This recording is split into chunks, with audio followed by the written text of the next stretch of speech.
Welcome to Aspen Ideas Reset, presented by the Aspen Institute in partnership with Bloomberg Economics. It's 2021 and the economy needs a shot in the arm. Fortunately, it's getting one. An end to the pandemic will get commerce moving again. But there's another kind of sickness in our economy, the fact that it simply doesn't work for most people.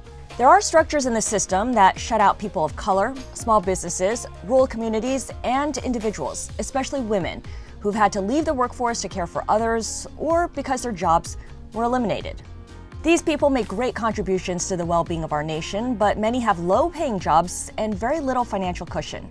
They miss the benefits of booms and get hit harder during the busts.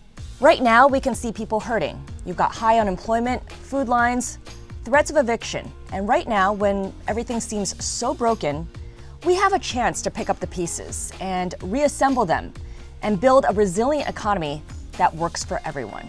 I'm Scarlett Fu with Bloomberg Television. Thank you for joining Aspen Ideas Reset. Over the next 2 days, we'll look at some bold new thinking about our economy, ideas that will give it a reset for equity, a reset for sustainability, and reset the U.S.'s place in the global economy. We'll start by digging into issues of economic inequality. We'll find ways to make capital more accessible, to provide the right kinds of safety nets for workers and businesses, and bridge the digital divide that keeps millions from accessing information, education, and economic opportunity. Then it's your turn as we invite you to 2 back-to-back breakout sessions where you'll have the opportunity to engage directly with our presenters. There's no need to register to participate. Just check your email for the links or follow the directions on your screen.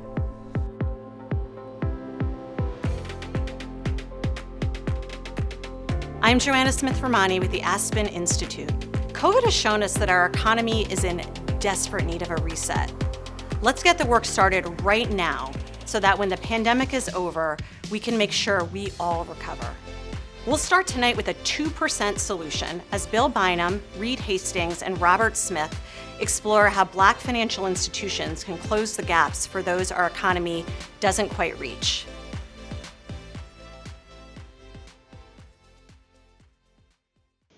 All right, well, it's great to see you, Reed, and great to see you, Bill, and I'm glad we have a chance to get together and really talk about some areas that I know the three of us are really concerned with and work that we're doing to really improve what is the American economy. COVID has made it clear that our economy doesn't work for everyone. You know, this pandemic, the recession, the financial devastation in our communities, and especially in communities of color and African-American communities have shown that the scourge of racism since our country's founding has really damaged a lot of the critical infrastructure to deliver quality services and goods to communities that need it most, and frankly would help boost our overall economy.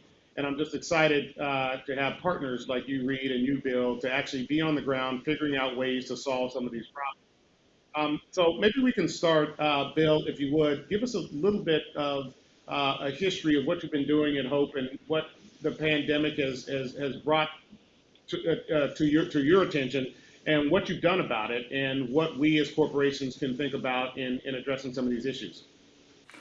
Thanks, Robert. It's really amazing how this environment that you described has really peeled back the cover on issues that have been affecting this part of the country for centuries.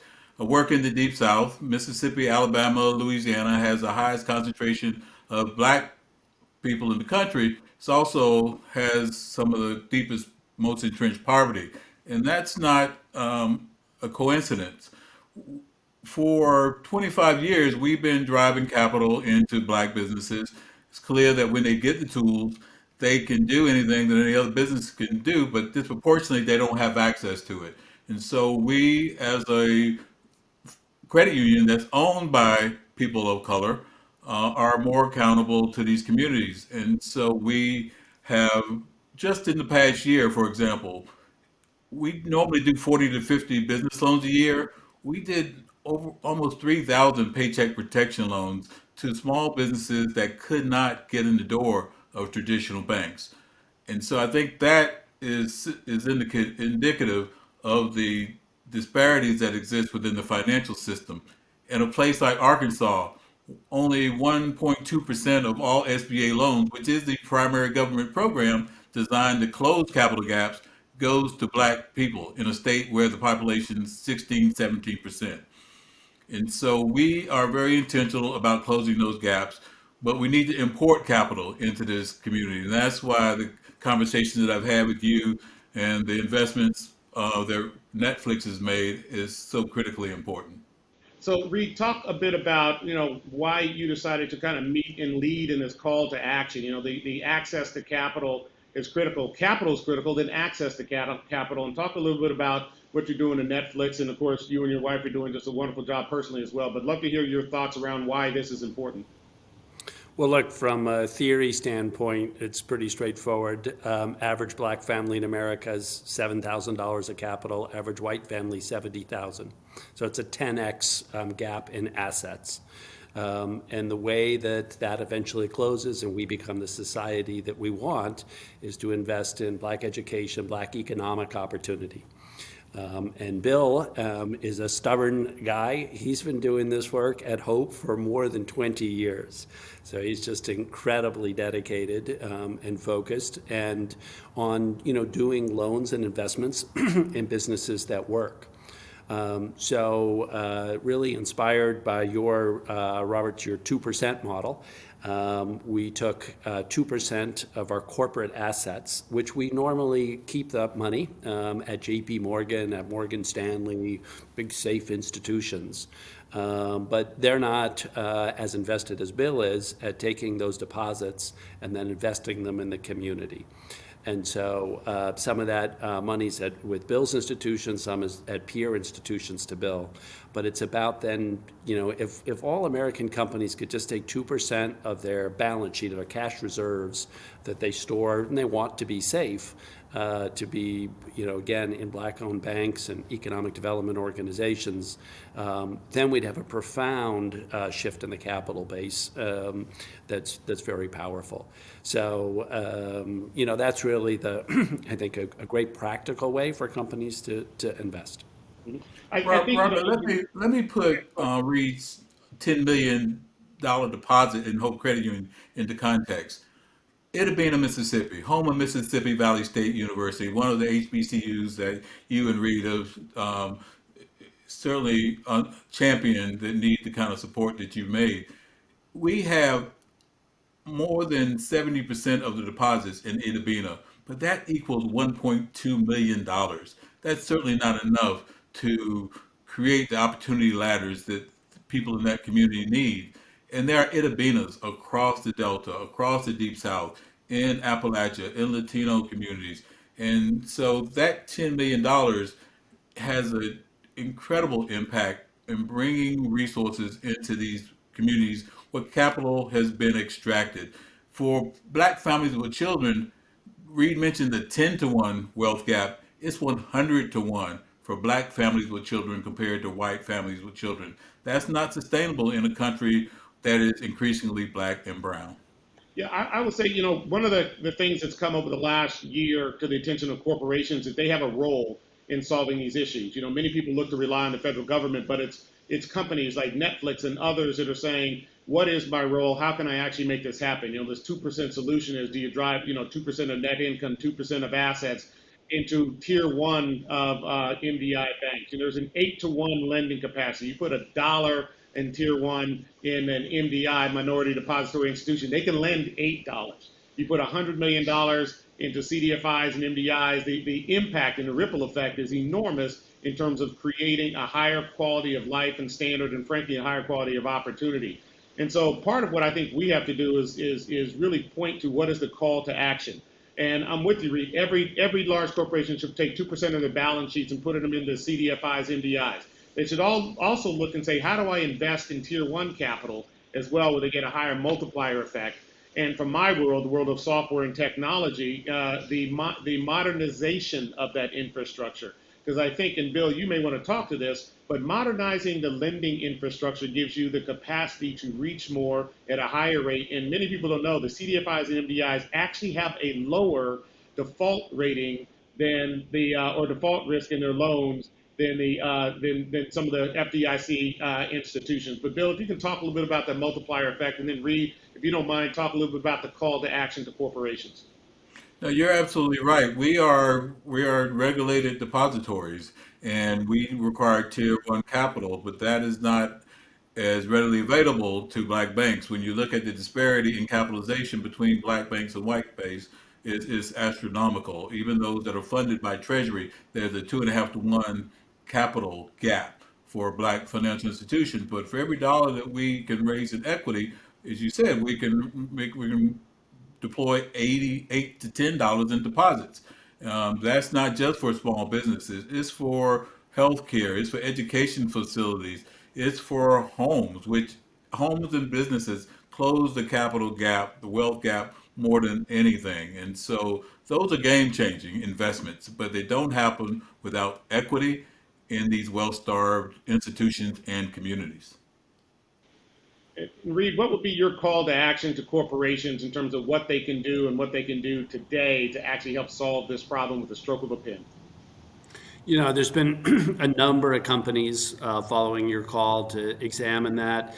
And if they take, again, a small amount, of the cash that they store at those major banks and shift them over to be, in minority institutions, then tremendous good can come out of that. And, a number of companies are doing that. A lot more are talking about it, so that's great.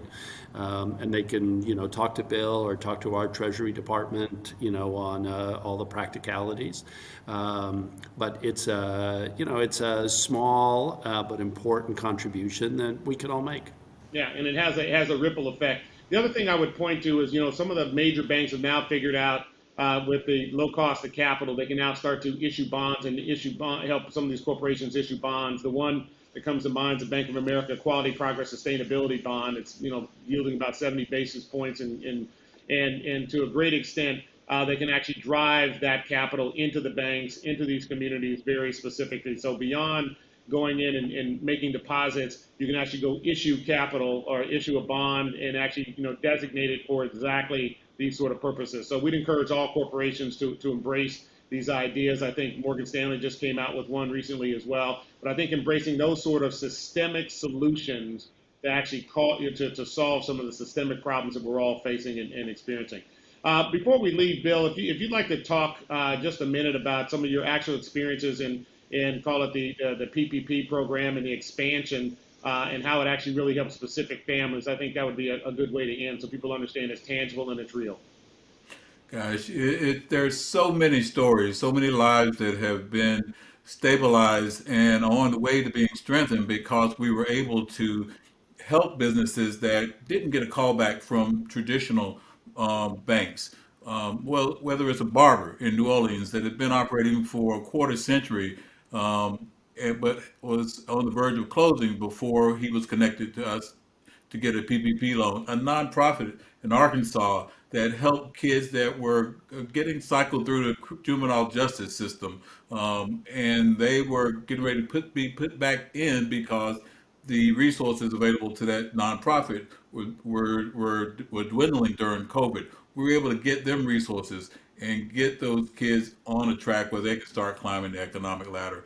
Tougaloo College here in Jackson, Mississippi, a historic institution, strong relationships with banks, but could not get a PPP loan. So from these anchor institutions to these vital mom and pop businesses that are the primary employers of low mobility people, they needed a lifeline, and CDFIs were able to provide it. Last word, Reed, anything you want to share? It was great getting to know Bill over 20 years ago at the Aspen Institute's Crown Fellowship. And it just shows testament to Aspen's involvement in many of these issues over the decades that help build bridges and have all of us connect and try to bring about the country that we deserve and want. Great. Well, listen, I'm proud to be in the fight with the two of you, and let's keep moving forward. And I appreciate your leadership and, frankly, the love for our community. So thank you both for what you're doing. Aspen Ideas Reset is generously underwritten by MasterCard Center for Inclusive Growth, PayPal, and Prudential.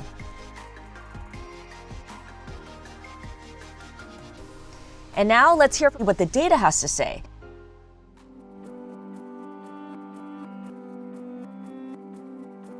Hi, My name is Katerina Saraiva. I'm a reporter with Bloomberg News, and I cover the economy and the Federal Reserve. Inequality takes many forms in the U.S. economy. 155 years after the end of slavery and 57 years after the passage of the Civil Rights Act, disparities along racial lines continue to be a prominent feature of the economy. The average white American household has nearly $1 million in total wealth.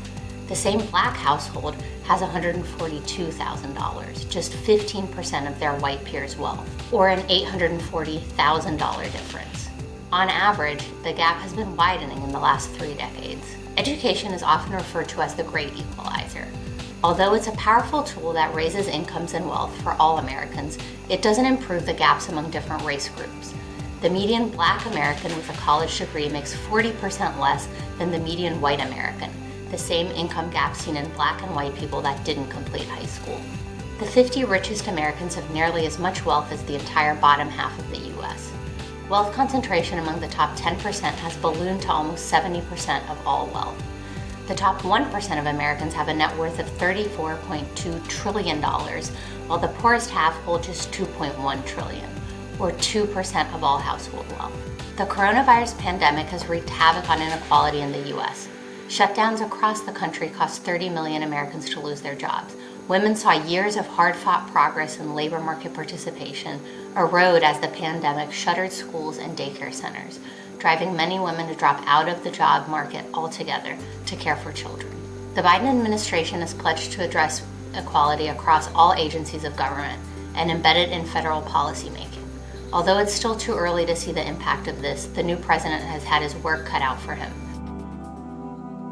Up next, we'll learn about a plan to build access to capital for people of color in a conversation with Brandy McHale of Citi and Brian Argrett of Citi First, hosted by Linan Nguyen.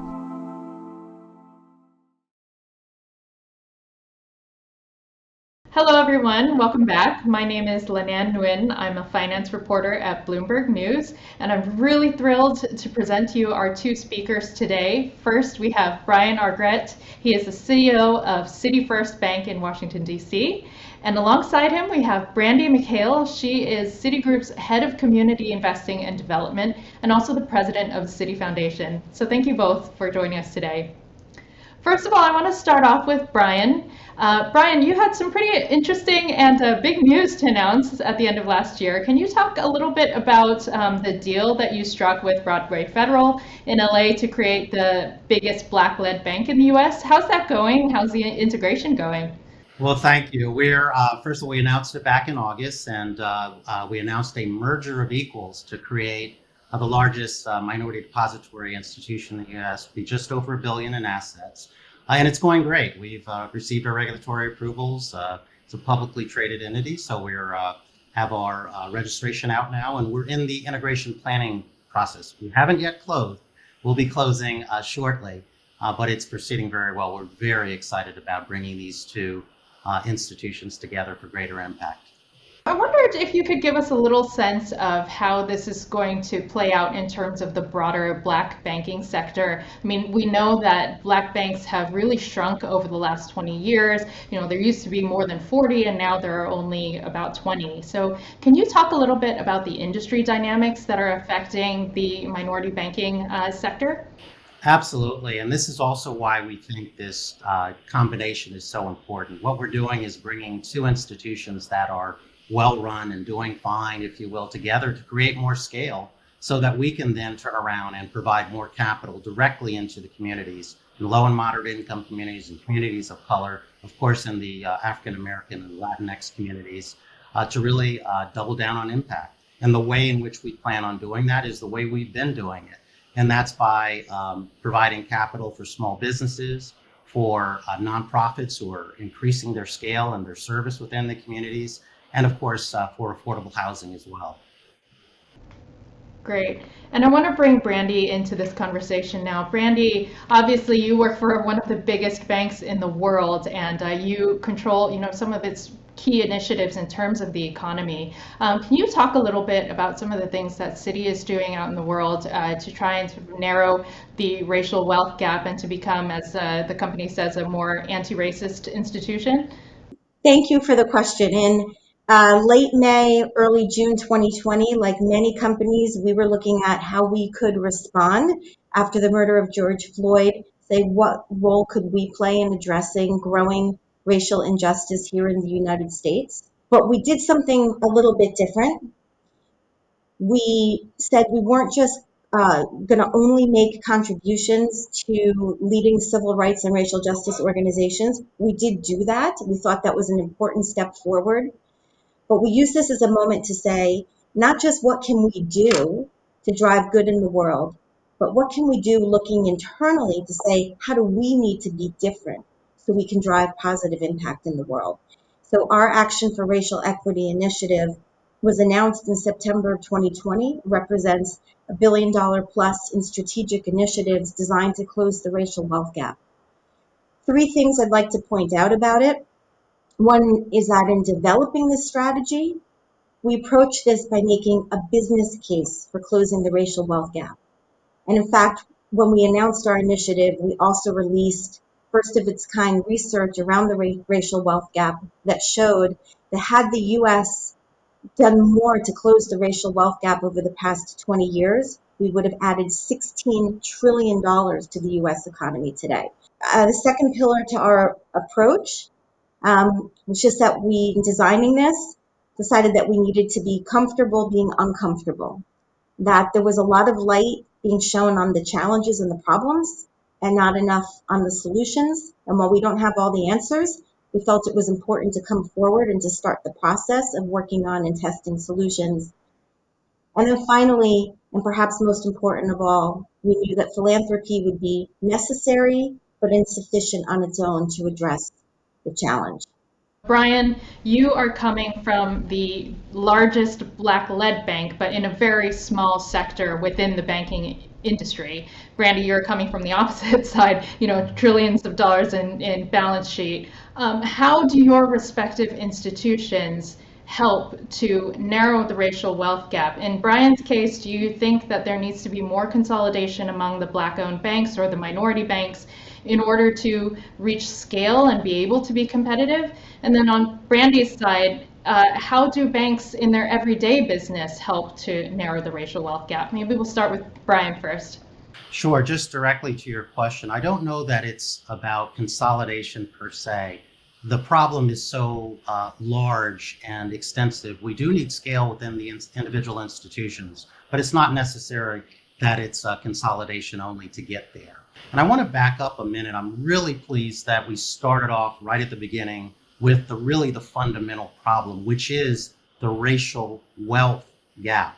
And that wealth gap, which we are trying very hard to help alleviate in a number of different ways, really affects every aspect of economic justice and, in fact, social justice for the underlying communities. So it's important to have a discussion not just about the tools, but about the underlying premise. If you don't have a sufficient personal balance sheet, it becomes very difficult to fund a business or to have resiliency with a business going through a period like we are now going through. And likewise, the business balance sheet is exactly the same thing. So it's important for the underlying communities. It's important for the small businesses that we are supporting, which again are the job creation and wealth creation vehicles. And it's important ultimately for those intermediaries, those financial institutions such as the Black-led and Latino-led banks that are out there, again, also driving to directly solve the problem. And Brandy, you ended on that point that philanthropy is not enough. So if it's not enough, how does the bank help to narrow the racial wealth gap with all of its operational and banking might? Well, I think first and foremost, it requires a mindset shift to say we can't just build a standalone program or one singular initiative that's going to stand on its own. Can't build a standalone vertical. And so I think to be successful, financial institutions, it doesn't actually matter what size they are, need to look at the role that they play, both as a provider of banking products and services, as a source of financing. We've looked at the power we have as a purchaser of goods and services using our procurement power. And then also, Brian used a word that is so important, which is intentionality and being very intentional about making choices that say, how are we going to take issues of racial equity into account? So, for example, when we're selecting fund managers, are we doing everything we can to make sure that we're selecting a fund manager that is a firm that is led by a person of color or is a diverse firm versus going with the standard list that we tend to probably use for years and years and years? So I think intentionality. The other thing I would say about we think that partnering with MDIs is so critical, but it may not be for the reasons that we tend to hear. It's not that we think that helping MDIs is the right thing to do, and we do, and we want to support our MDI partners, but we see MDIs as an important component of the financial services ecosystem.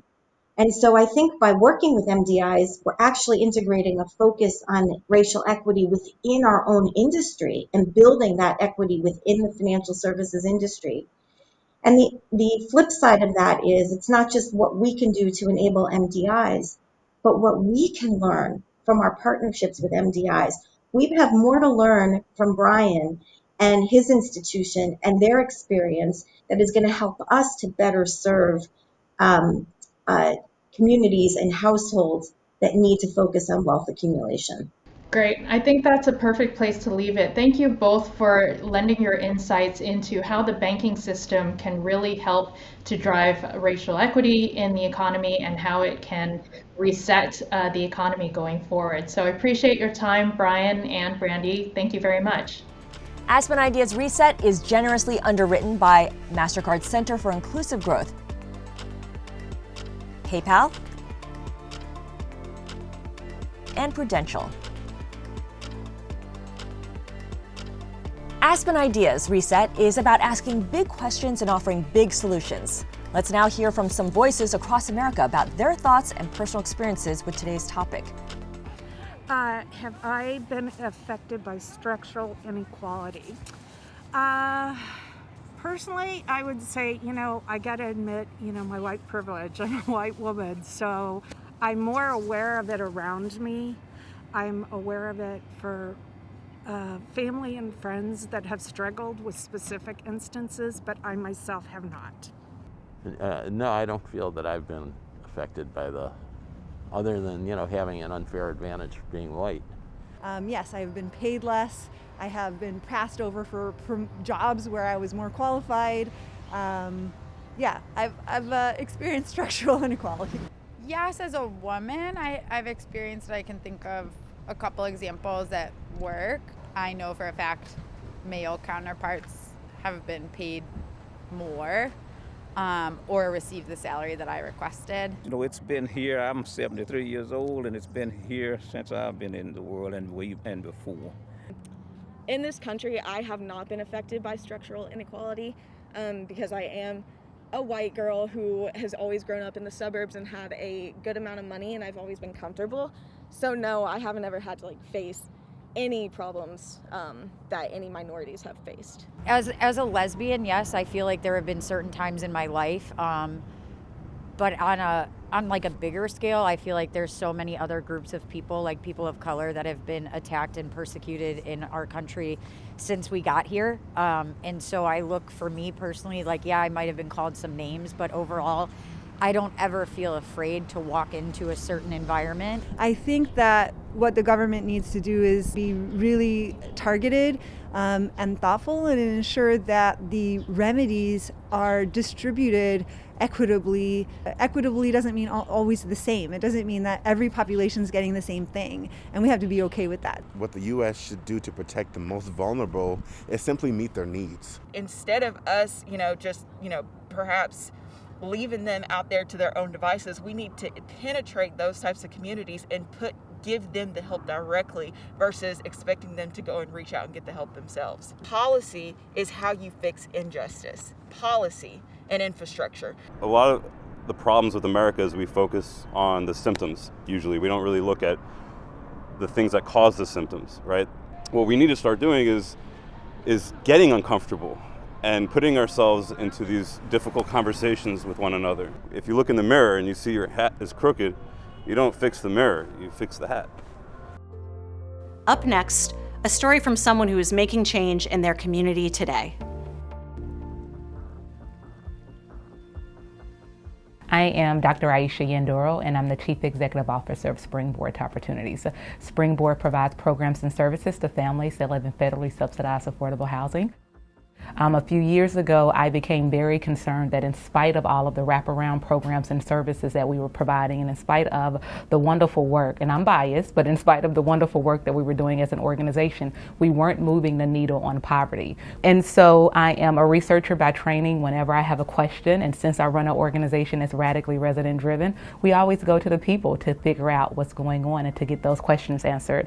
And our moms told us that they did not have the financial resources specifically to actualize their dreams in life, school, and work. In these dreaming sessions is where the specific amount of how much to give came out. And so we provide $1,000 a month for 12 months, no strings attached, to Black mothers. Our mothers, the families that we work with, have an opportunity to actualize their dreams, that they understand that they have permission to dream and that dreams should not be determined by your income. I really want us as a country to get to a place where we have a better understanding about the complexities of poverty, that we understand that poverty is not a moral failing, that there are intentional systems that have been put in place that allow individuals to not have enough financial resources to meet the needs for themselves and their families. And I really hope that we begin to change the narrative about how we view poverty and our social contract and all of our responsibility to be agents for change, and really doing the hard work necessary to change the policies and change the systems necessary to eradicate poverty. Up next, Jim Clyburn will talk with Naomi Nix about the digital divide and the infrastructure the Biden administration can use to bridge it.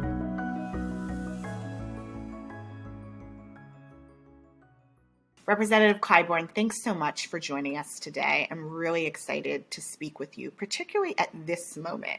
We're in the middle of a pandemic that I think has revealed the depths of inequality that exists in our nation like never before. We see it in who's dying from COVID-19. We see it in who's performing the essential labor to keep our country going. We see it in who's been hit hardest by the economic uncertainty.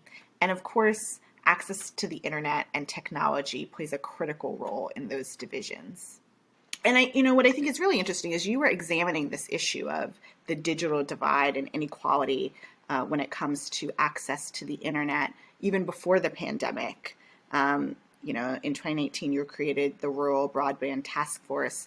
I'm wondering if you could just talk a little bit about the genesis for that project and what was the issue you were seeing at the time that needed to be addressed? Well, there were two big incidents that really got me going on this. The first one occurred years ago at the beginning, or let's say during the South Carolina boycott, the NAACP boycotting state entities because of the Confederate battle flag. And at that time, way over into the boycott, Serena Williams' accountant, who I knew very well, called me and asked for some assistance because Serena had to play a tournament, which could very well violate some of the terms of that boycott, and wanted my assistance with trying to help them work through that. I jokingly said to him, I'd be glad to if you agree to give me some tickets for some of my underprivileged students to come to the tournament. She was coming to South Carolina to play down in Charleston, and that also asking for some laptops for these kids. They agreed, and when I thought I had done something really great, I went to the superintendent, told the superintendent what I had done. We were going to get all these laptops for these kids. We couldn't get enough for every student, but we would put them in the library, and so the students could check them out like they checked out books. And I noticed she looked at me real strange.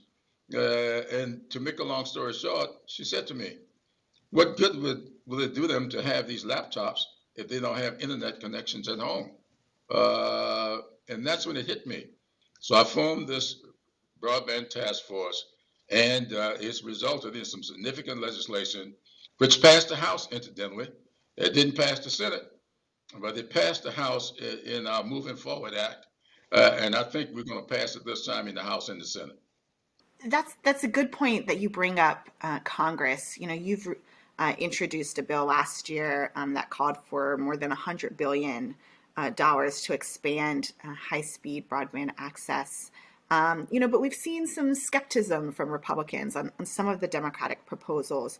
What do you hope and what do you think is doable to accomplish legislatively in this Congress?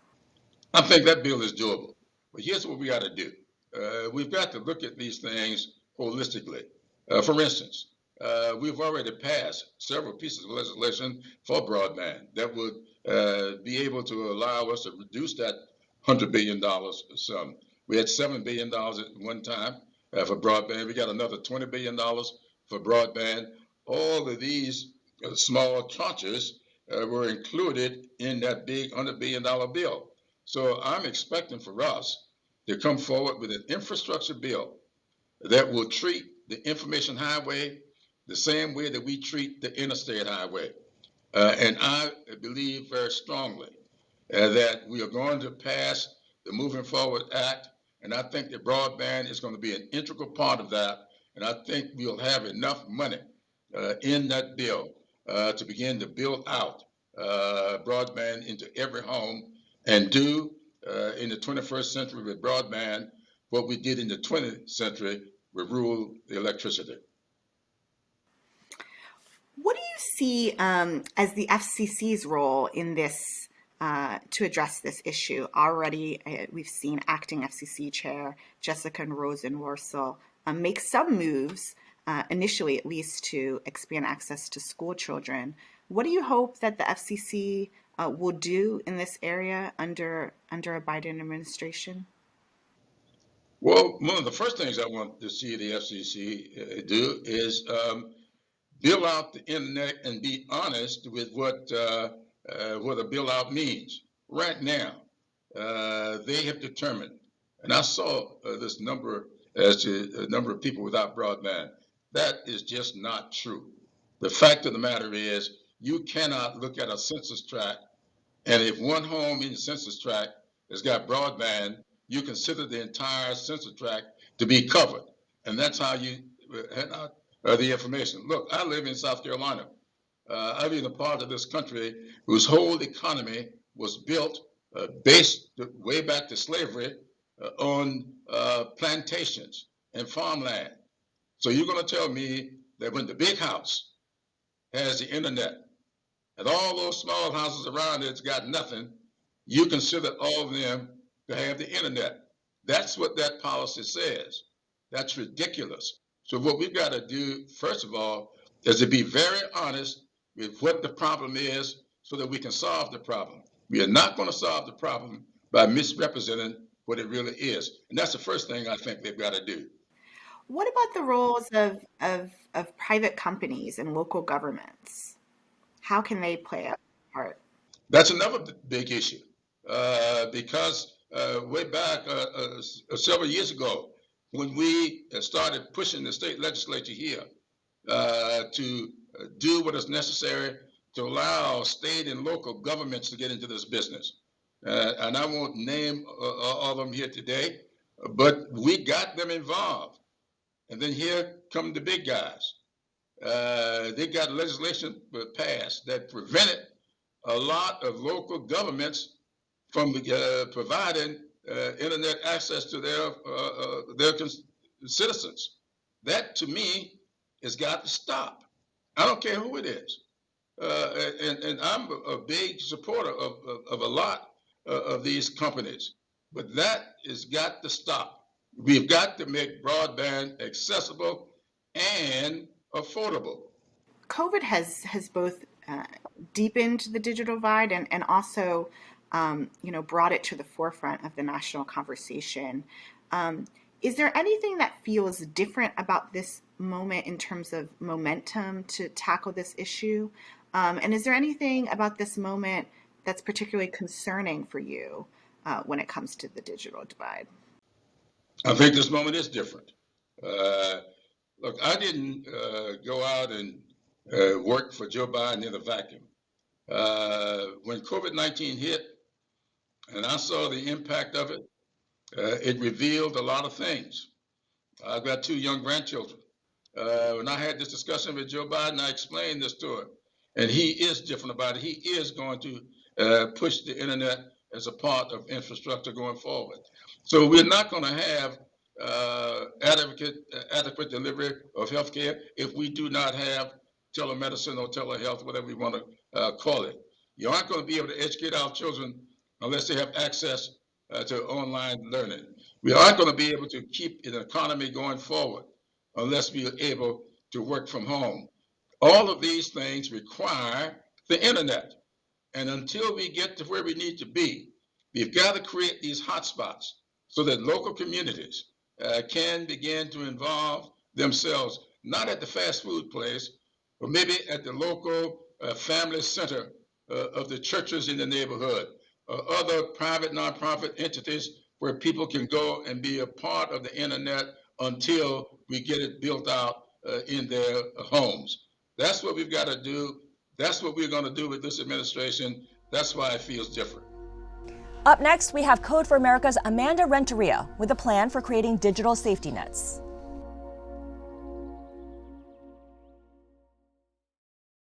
Good afternoon, everyone. I'm Ida Rademacher. I lead the Financial Security Program at the Aspen Institute and co-chair our Partnership for an Inclusive Economy. And this segment of Aspen Ideas Reset, I'm so happy to be joined by Amandarenzeria, who is CEO of Code for America. And the conversation we're going to be having is really about resetting the net, looking at the safety net and the role of technology and digital infrastructure as it relates to government and the people it serves improving in the world. So welcome very much, Amanda. Thanks for being here. Well, thanks for having me. I'm excited to be in this conversation. Me too. Your choice to move into this position at this time, I'd love to start there, because your experience prior to coming to Code for America, I mean, you've led, you were chief of operations in California at the Department of Justice. You were the chief of staff in the Senate for 2 different senators, and have just such a legacy of leadership in the government sector. And to choose a moment like this to move into the social sector and lead an organization like Code for America probably says something about you and something about the challenges you think are front and center for our country. I wonder if you might start there. Yeah, thanks for that intro, because at the core of who I am is about public service and making sure we do everything we can to really fulfill that honor of government service, public service, reaching people where they are. Part of my journey in government has been, what is the moment that can make the biggest difference? And given a lot of what we've seen over the last really 4 years in our country, the really division and the distrust in government institutions, I, about a year ago, started to look around and say, what are the institutions that are really bringing it back together, that are really building trust within government?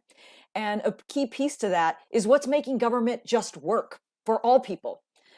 And that really, when I looked around, it was Code for America. They've been in this space for 10 years, not just trying to go from paper-based to online, but really trying to be in communities that have often been left out, that have been unable to reach. And they've done the hard work, sitting with communities, sitting with people, going through government processes and understanding what they need at that very moment.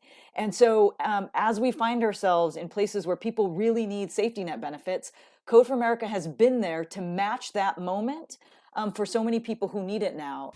Yeah, I mean, I feel like the whoever is joining us in the audience today, as we've all had a front row seat to the ways that the American public needed the safety net in unprecedented ways over the last year.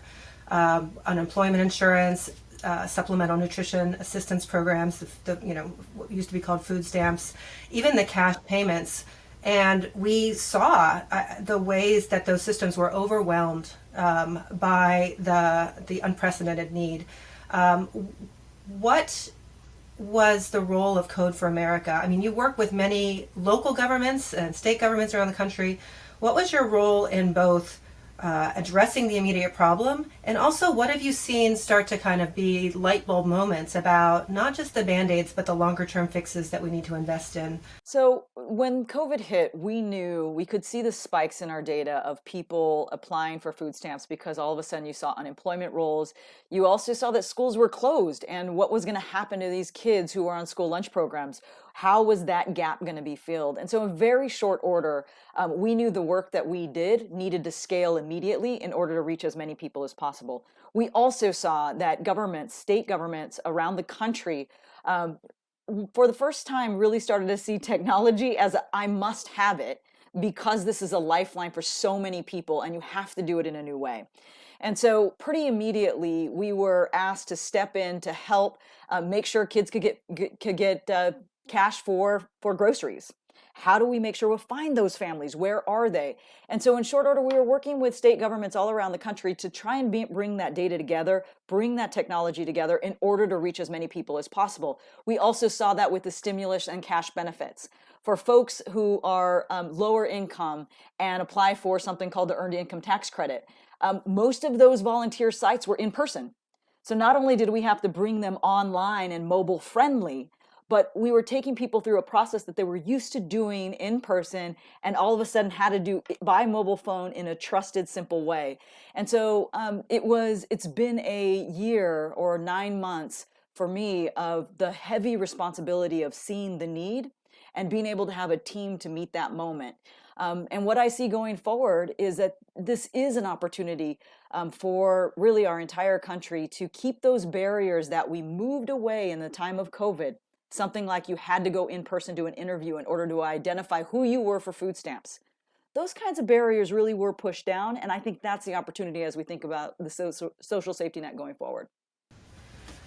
I think in some ways there's other parts of the world that are so far ahead of America in this sense. We've underinvested, or at least this is certainly what I've learned prepping for this conversation, the underinvestment of government in upgrading its own technology, where you've ended up with the kind of partnerships that you have been bringing to this have been so necessary because we have neglected some of the digital infrastructure build that needs to be there for these systems to be interoperable and primarily I think what you're also saying is for them to center on individuals and needs and a user experience that and I think maybe as we think about this as being a down payment on a longer term national conversation, I wonder if you might just speak to that a little bit, kind of like where you think government needs to invest, where you think the priorities need to be as we truly get into this reset. That's right. It starts with exactly what you just said. How do we make sure that we are starting with government design, IT design, with putting the people that are served at the very center of that design? That makes a huge difference. It's not about the bureaucracy, it's not about the paper form, but it's really about how do you reach people where they are. That's number one. Number two is you're right about this digital infrastructure. And it's this digital infrastructure on two components. One is a federal infrastructure that you can really lean on, and then the collaborating mechanisms between federal and state so that benefits can roll to the people where they need to go to. That piece, I am excited in seeing this administration put some real investment and efforts in that.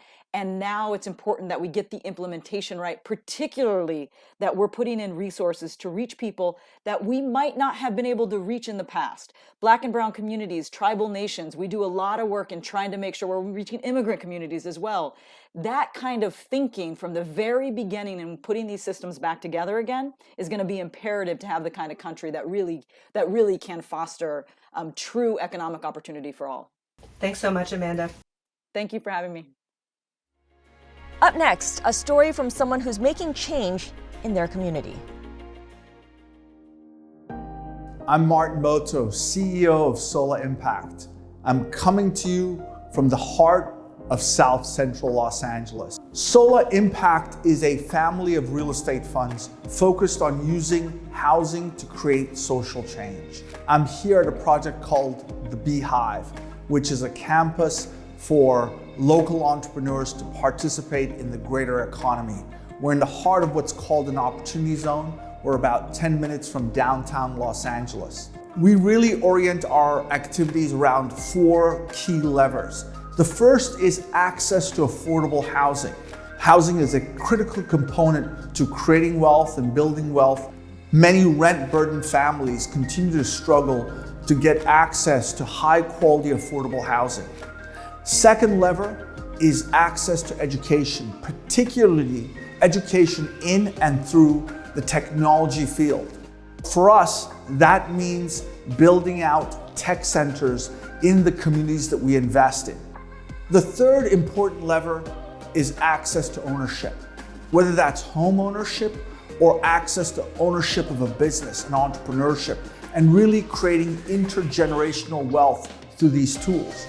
And the fourth is access to capital. Earlier this year, we launched the Black Impact Fund, which is an effort to raise and deploy over $1 billion exclusively in Black and Brown communities, starting with LA, expanding to California, and eventually across the country. Behind me are plaques representing the accomplishments of dozens of young students from South LA that are achieving higher education. We have provided over $150,000 of scholarships to these 50+ deserving students. As we look out on 2021, we're cautiously optimistic. We really are resetting the framework of how we execute compassionate capitalism with intention, with inclusion, and with sustainability.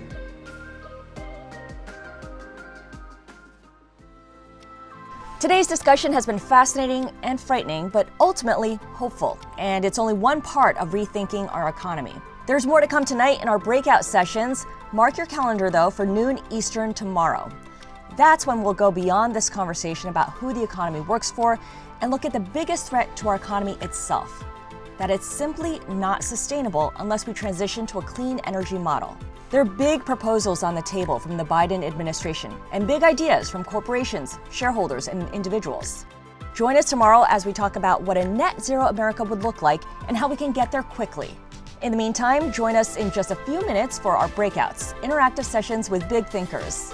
Join Jamie Calamaridis in conversation with Bloomberg journalist Lenan Nguyen on resetting the safety net for American workers. We'll close day one with a topic close to my heart, arts and culture, a sector that employs more than 5 million Americans and is a bigger share of our economy than transportation, agriculture, and tourism. It's overlooked in the best of times, and it's been slammed by COVID. What can we do to stabilize this vital piece of our economy and our national soul? No registration is required to join these live interactive breakouts. Just check your email for the links or follow the directions on your screen. Thanks for joining us at Aspen Ideas Reset. We'll see you again tomorrow.